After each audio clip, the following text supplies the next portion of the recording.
एक लड़ता हुआ समाज कभी राजा नहीं बन सकता, लेकिन वो आपस में लड़के किसी बाहरी को राजा ज़रूर बना देते हैं। आज हम इस वीडियो में बात करेंगे एक ऐसे ट्रैवलर की जिसने बताया भारत में आक्रमणकारियों की सफलता की वजह।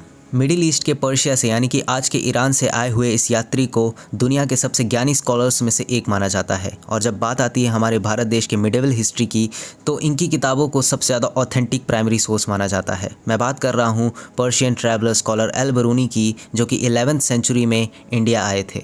अबू रिहान अल बरूनी जब 11वीं शताब्दी में भारत का दौरा किए थे, तो उन्होंने यहाँ के कल्चर, यहाँ की भाषा, यहाँ के लोगों का एनवायरनमेंट सब ऑब्जर्व किया और अपनी किताब उल हिंद में हर चीज़ विस्तार से लिखा। और अल बरूनी जब भारत देश आए थे तो उन्होंने कई ऐसे पॉइंट्स भी बताए जिससे हमें ये पता चलता है कि भारत देश बार बार बाहरी आक्रमणकारियों का शिकार क्यों बन रहा था। वैसे तो ओरिजिनल किताब उल हिंद पर्शियन भाषा में थी, लेकिन इसकी हिंदी और इंग्लिश दोनों ट्रांसलेशन मिल जाएगी आपको। और इसकी हिंदी ट्रांसलेशन बुक का नाम है अल बरूनी का भारत, जो कि आपको ऑनलाइन वेबसाइट्स पर मिल जाएगी। अल बरूनी ने जब भारत का दौरा किया था तो उन्होंने बहुत इंपॉर्टेंट चीज़ लिखी है, जैसे कि चातुर्वर्ण्य सिस्टम यानी कि कास्ट सिस्टम।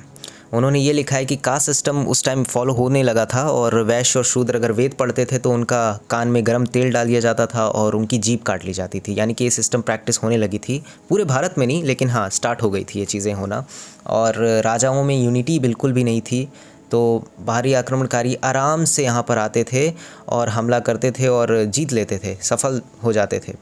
अल बरूनी यहाँ का कल्चर, यहाँ का रहन सहन, यहाँ का खाना पीना और यहाँ तक कि यहाँ की लैंग्वेज भी बहुत अच्छे से सीख लिए थे, और इसीलिए इनकी जो लिखी हुई चीज़ है बहुत ज़्यादा ऑथेंटिक मानी जाती है। और मैं बता दूँ आपको कि ये पहले ट्रैवलर हैं जिन्होंने हिंदू शब्द का इस्तेमाल किया था, यानी कि पहले हैं जिन्होंने हिंदू शब्द किसी कम्युनिटी के लिए यूज़ किया है।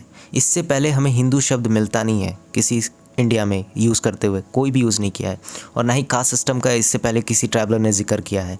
तो ये पहले थे जिन्होंने हिंदू शब्द का इस्तेमाल किया और कास्ट सिस्टम का जिक्र किया।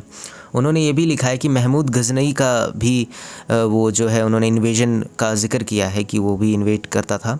और उन्होंने ये भी लिखा है कि ईरान में भी ऐसा कुछ होता है, लेकिन सोशल पॉल्यूशन नहीं है वहाँ पे। ईरान में भी कुछ ऐसे सिस्टम है वर्ण का, लेकिन सोशल पॉल्यूशन नहीं, लाइक अनटचेबिलिटी नहीं है वहाँ पे, छुआछूत नहीं है, जन्म से ऊंचा नीचा नहीं हो जाता। लेकिन यहाँ पे ऐसी चीज़ें स्टार्ट होने लगी थी। तो जो ये चीज़ उनसे प्रश्न करना चाहिए जो ये बोलते हैं कि अंग्रेज़ों ने कास्ट सिस्टम ला दिया, मुग़लों ने ला दिया।